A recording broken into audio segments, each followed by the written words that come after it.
Okay, so when Anurag asked me to speak about this, just to give you a little background, I've spent about 20 years in the industry and the last 19 odd years as a professor at MDI and the last 6 odd years as an angel investor, right? So I actually come from a non pure academic kind of background. My background is a mixture, and I can therefore give you views from multiple sides. So, first of all, I must clarify, since we are talking about the changing role for B schools, I will not tell you what MIT is doing. I will not tell you what Stanford is doing. I will not tell you all the great research that Harvard is doing, because you can discover all this on the internet as well.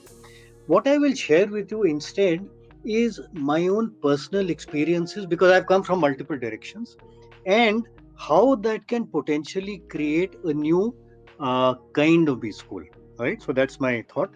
I must also clarify, my views are sometimes fairly radical, but I mean, these are only suggestions.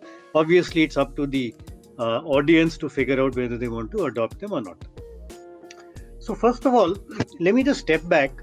And by the way, Anupam, you must tell me when to stop, or tell me a couple of minutes earlier, because professors, they like to talk, and I'm a professor, right? So I will keep talking till you stop me. So, one of the things that in my last 19 years as a prof, I have been talking to a lot of students, and I keep asking them this question: what have you really learned from? Where have you done the maximum amount of learning? Right? And the one standard answer I've got from, I think, almost every student I've interacted with is their summer internship. Right? The other answer which I've got is from live projects that they've done with industry. And then typically I ask them a question: look, what about the courses you've done? Yes, the courses were good. Yes, they were good. Yes, I learned some good theory. And yes, there were some good Harvard case studies. But I really learned the maximum from my internship and from the live projects that I did. Now, what do you get from all this? What you get from all this is a student typically learns far more by actually dirtying his hands in something, rather than simply listening to a case which has happened within the US 10 years ago, 5 years ago, whatever, right? And I think that's the fundamental issue. And if you ask me, this applies even more to entrepreneurship than to any other field, because you cannot learn entrepreneurship till, in very blunt terms, your pants are on fire, right? You find that competitors are eating into you. You find that you have a burn, and and I'm talking as an angel investor now, right? You have a burn and you're losing money. You're not getting funding. Somehow you got to survive, right? That's when you learn the maximum, right? So just step back from this. I will share two possible concepts, if you have time, or at least one if you don't have time, on my view of what a B school of the future should look like. Okay, so let's look at concept number one. Concept number one is what I would call an incubator driven B school. Now, obviously, as far as I know, most B schools, if not all of them, already have incubators, right? And many of them have churned out excellent companies, right? It's a great opportunity, terrific, right? So what's so new about it? I'll ask you 2-3 questions. Question number one: there is an incubator in the B school. Is the B school involved? Unfortunately, in most cases that I have seen, it is not involved, right? Are the students involved? Very few. Only those who actually end up taking on projects which are housed in the incubator. So that's very few. Is the faculty involved? Much of the time, no. In fact, very interestingly, I have seen something which I will slightly radically call the landlord syndrome. Landlord, right? Where the faculty feels, who the hell are these people? This incubator has been set up on our campus. Why have we given them our land and buildings? And the guys in the incubator feel that the faculty need not be involved. We don't want them. So there is a huge disconnect. And by the way, this is not true of only one incubator.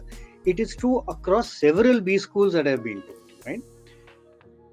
Question is, how do we tackle this? Because the idea was great, use incubators, but somehow it has not worked out. So how do we tackle it?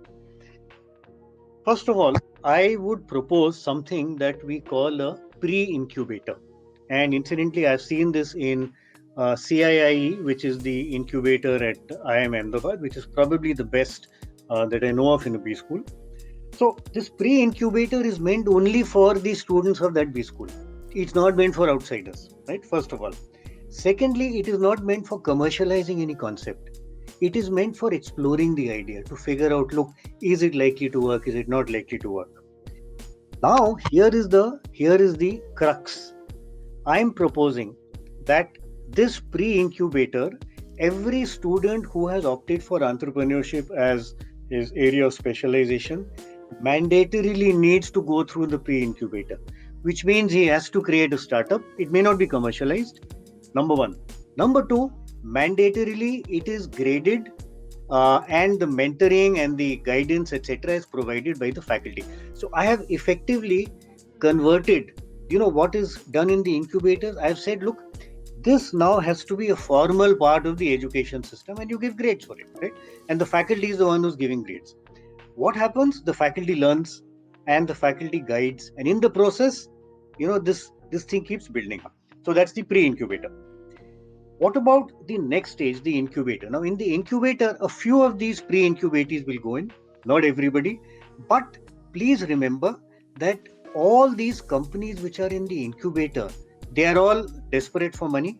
They are all desperate to cut cost, right? Because they are all startups. All these students who have opted for entrepreneurship can take up projects within this incubator, right? Live projects, and once again make these mandatory. And of course, they can be optional for the students who are not in entrepreneurship. And you also give grades, right? So you've got the students mandatorily involved, and it is grade based. Very, very important. How do you ensure the faculty is involved? And I have a slightly radical proposal here. Let the faculty take an equity stake in one or more companies, right? It doesn't have to be a huge stake. It could be 10,000 rupees. It could be 20,000 rupees. Just imagine, once the faculty has put in his or her money in one or more companies, the involvement of the faculty suddenly is going to shoot up. That landlord syndrome is now gone. Now it's my company as a faculty, right? I'm going to be involved. I'm going to try and make sure it is successful. And in the process, I will learn. Now, what I learn, I will obviously share back with other students, and I will learn more from there. I'll get back to my incubating companies. I'll contribute more. So it's a great cycle. Right? Which faculty can get involved? It is not only faculty in entrepreneurship, faculty in HR, because the incubating company will need HR practices, faculty in OB, faculty in finance, faculty in strategy, information system, marketing, everything, right? Because ultimately the company in the incubator, the startup in the incubator, needs guidance in all these. So potentially all faculty members can take up a stake, a chota stake, a small stake in the incubating company, and therefore be involved, right? So that was concept number one, the concept of an incubator-led B school. The other concept is an alumni-driven B school, right?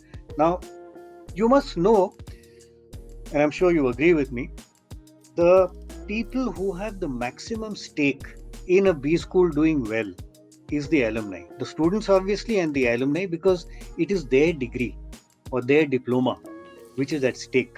So if they come from, let's say, MDI, which is where I come from, or they come from SPJN or wherever. So let's say they come from MDI, they are very keen to ensure that the standard of MDI is raised further, right? Also, many of these alumni are entrepreneurs. They are running their own startups. Startups, as you know, have a huge cost issue. Why don't we get our students who are part of the B school again to do projects, live projects, and these are mandatory and these are graded within those alumni startups. Alumni would be delighted. They are very keen to help the institute anyway, and the students would be learning, right? cost is not really an issue. The students are not trying to earn money there. The students are learning, right? So your second possibility is an alumni driven B school. And in fact, you can probably combine both of these, right? So it's incubator driven as well as alumni driven. Just to share with you before I conclude, this is based on personal experience and the experience of a few more faculty members who thought like me. So I have been an angel investor, as I've said. I spend a lot of time with my students, and those students who have a business idea, we spend even more time, typically sitting in the open air canteen at MDI, right, over chai and samosas. And my students have created startups. I have been involved in mentoring them. They have learned, hopefully, from me. I have learned from them. What I learned from them, I put back into my classes, and therefore it becomes a great cycle. In fact, using this, I've also written a book which I call Funding Your Startup and Other Nightmares, which is right here. So it's actually based on personal experience and experience of close friends. It is radical, I agree. You'll have to figure out how to manage this within the AICTE norms in case you're governed by AICTE, but I think it is definitely worth considering, because please remember one thing: entrepreneurship cannot be learned sitting in a classroom. It can only be learned by dirtying your hands, and ideally by dirtying your hands after putting in money. And by the way, one interesting possibility also is in this pre-incubator and incubator, the fee that the student gives, the 15 or 20 or 25 lakhs or whatever he gives, a small part of that can actually go towards his company. So the student has a stake in the company right in the beginning, right? Now, if you have a stake, you'll make sure it succeeds. Okay, so I think it's an idea that makes probably needs to be pursued. And in case any one of you are interested in pursuing this idea further, I'd be very happy to share my detailed experiences and to connect with you guys. Thank you so much.